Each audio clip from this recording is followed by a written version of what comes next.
तो भाई लोग आज तुम्हारा भाई मज़ा करने आया था फैशन फैक्ट्री, जहाँ पर कि इनके कई सारे प्रोडक्ट हमें मिलते हैं और इनके बिल के हिसाब से हमें उतने बिल का सारा सामान लेना है।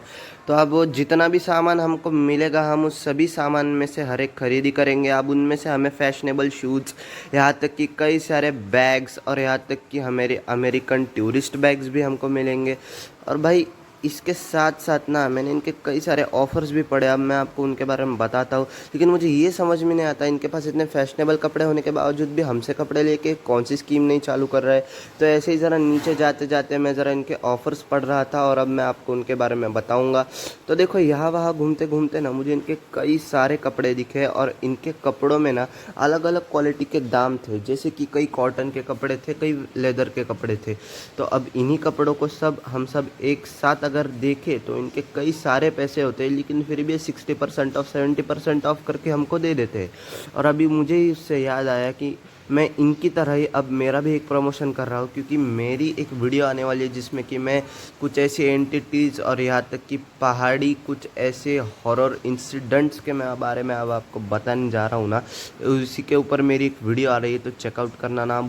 उसके बाद मैंने यहाँ पर इनके कई सारे कपड़े और इनके ऑफर्स भी चेकआउट कर लिए, कितने परसेंट ऑफ ये दे रहे हैं। तो बिल पे करने के बाद मैं ज़रा यहाँ वहाँ घूम रहा था और घूमते घूमते मैंने इनकी कई सारी चीज़ें भी देखी, यहाँ तक कि इनके पास कपड़े भी थे और बाकी सबके लोग भी यहाँ पर कई सारी भीड़ में आए हुए थे बाकी दुकानदारों की तरह।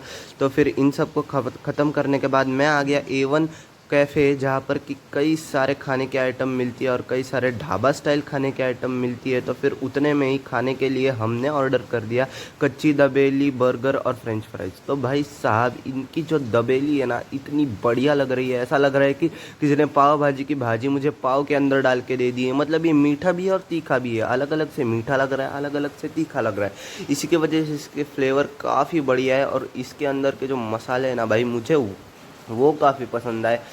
और फिर इसके बाद मैंने ले लिया बर्गर। देखो बर्गर तो मुझे वैसे कुछ खास पसंद नहीं आया, लेकिन फिर भी बर्गर था तो मैंने खा लिया। इसके अंदर भाई साहब मुझे सिर्फ और सिर्फ मेयोनीज़ का फ्लेवर आ रहा था जो कि उन्होंने मुझे दिया था, और टिक्की भी इतनी छोटी सी दी हुई थी। उसके साथ साथ कुछ वेजीज और कुछ मेयोनीज़ थे जिनके साथ मिलाकर मैंने इसे खाया। तो हाँ ये काफ़ी बढ़िया लगा मुझे, लेकिन फिर भी वेजीज तो इतनी सी मैं क्या करता। और फिर बर्गर के बाद अब मेरी नज़र पड़ी अपने इस पर। अब देखो भाई शेव पाव तो मैंने खा लिया और शेव पाव भी बर्गर की तरह ही था, काफ़ी अच्छे से बेक करके दिया था इसको मुझे। और फिर मैंने ले लिया अपना फ्रेंच फ्राई जो कि भाई काफ़ी चीज़ी एंड इंटरेस्टिंग था। तो फिर इसे खाने के लिए ना मैंने काफ़ी सारे वेजिस को, मेरे अंदर के जितने भी फ्लेवर्स है सबको एक साथ इकट्ठा किया। एंड भाई फ्रेंच फ्राइज इतने बढ़िया लगेंगे मुझे बिल्कुल भी नहीं लगा था, क्योंकि सॉस और मेयोनीज के साथ मुझे ये फ्रेंच फ्राइज एकदम परफेक्ट लगे मेरे टेस्ट बर्ड्स के हिसाब से। और वैसे भी फ्रेंच फ्राइज तो होते ही है अच्छे, लेकिन ये पेरी पेरी मसाला जो था वो काफ़ी ज़्यादा बढ़िया था, क्योंकि इसके अंदर ना अलग ही फ्लेवर्स आ रहे थे। और पोटैटो फ्रेंच फ्राइज के साथ भाई साहब मतलब बढ़िया है। और फिर मैंने ले लिया सैंडविच, जिसको कि मैंने अपने चटनी के साथ लगा करके खाया, आपने देखा ही होगा।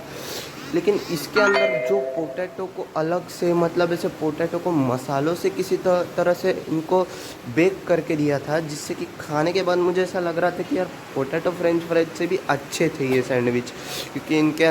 फिर यही था मेरा आज का मसालेदार टेस्टी डिनर। तो फिर बाय।